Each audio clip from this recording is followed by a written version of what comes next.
I suppose, Padraig, we think of the Irish pub very much as a domestic product for the local population, but this new report really highlights the central role of the pub in the Irish tourism product. Now, I know this will come as no surprise to you. No, indeed it doesn't, and indeed it shouldn't come as any surprise to anybody who's involved in the trade. And the reason why it shouldn't come as any surprise is that the people who matter in this whole equation have been telling us that for some time, and they are the tourists.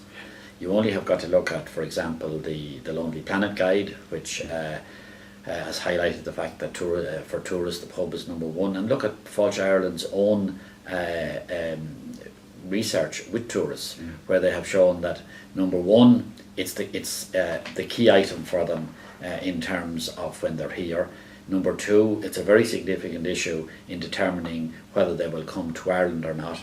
And something that's missed along the way is that we've seen in the research that over 80% of tourists are now using the pub for food and are very happy and very satisfied both with the quality and with the value of what they're receiving therein. Yeah, and the best estimates that we have suggest that upwards of 5 million overseas visitors are pub customers around Ireland each year. So while pubs are very important to tourism, tourism is also very important to your members, obviously, as well. Oh, massively, yeah. And I think it's something that publicans are buying into more and more. And, you know, if you look at why people come to Ireland, they don't come to Ireland for the weather by and large. So it's the scenery, it's the people. And where do they meet the people? They meet the people in pubs, they meet them in shops, but primarily in pubs. That's where they get to engage with the people most. And they want to be entertained. They want to experience Irish music. They want to experience authentic Irish music in an authentic Irish setting, which is the pub. And if you look at the research and the remarks that are coming back, it doesn't make any difference where you're from, whether you're from Spain, from Portugal, from Germany, from the United States. It's about the friendliness of the people and engaging with the people and the experience and the crack, as they call it, that they've had in Irish pubs. Exactly. Do you know, one of the most significant tourism products to emerge for a long time is the Wild Atlantic Way. And you have a view, Padraig, that pubs have a vital role to play in its ongoing development. Tell us a little bit more about that. Well, we did some research ourselves in relation to pubs along the Wild Atlantic Way. And there are a lot of pubs, you know, within striking distance of the way. But we've identified 430 pubs that have not just pubs, but pubs that have an offering of either food, accommodation, entertainment, or something special, or a combination of all of those. And actually this week we are looking at, we are launching a cycle of the Wild Atlantic Way. And the one thing that's unusual about this particular cycle is that from Kinsale to Mallinhead, over the period of the cycle, they will be both fed, watered and slept in pubs, nowhere else.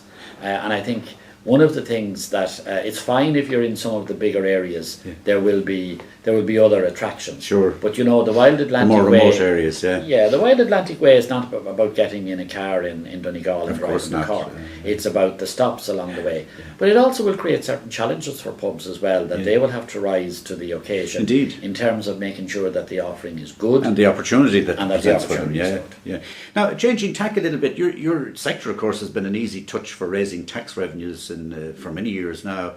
But you're of the review, and this report says it, that we've really reached the limits here, and that in fact these increased excise duties are impacting on tourism competitiveness.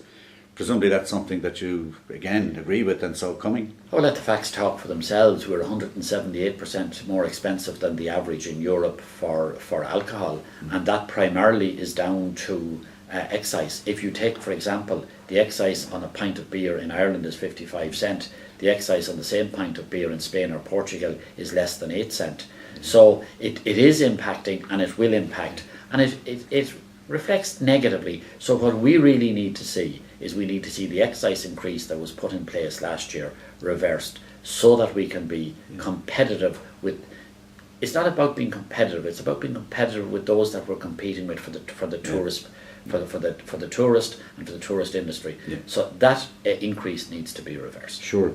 And of course, finally, pubs are major employers in the equation, and that also needs to be taken into account. Yeah, and not all of the major employers. There are major employers in places where there are no other jobs. I mean, we've just recently, through the drinks industry, commissioned a report, constituency by constituency, across every constituency in the country. And there are 92,000 jobs, either directly or indirectly dependent upon the drinks industry. That's quite a significant number of jobs. And again, to highlight the fact that a lot of those are in constituencies where, you know, you don't have the big numbers of jobs, you don't have the spread that you get around the big urban areas, and it's a very important sector from the point of view of jobs. Absolutely. Well, I think we've learned a lot. So there's a lot more information in this report that should become compelling reason for anybody in the tourism sector. They're a hugely important part of the product that we provide, and indeed a hugely important part of the attraction that differentiates Ireland from other destinations. So thanks for all of that, Padraig. Thank you.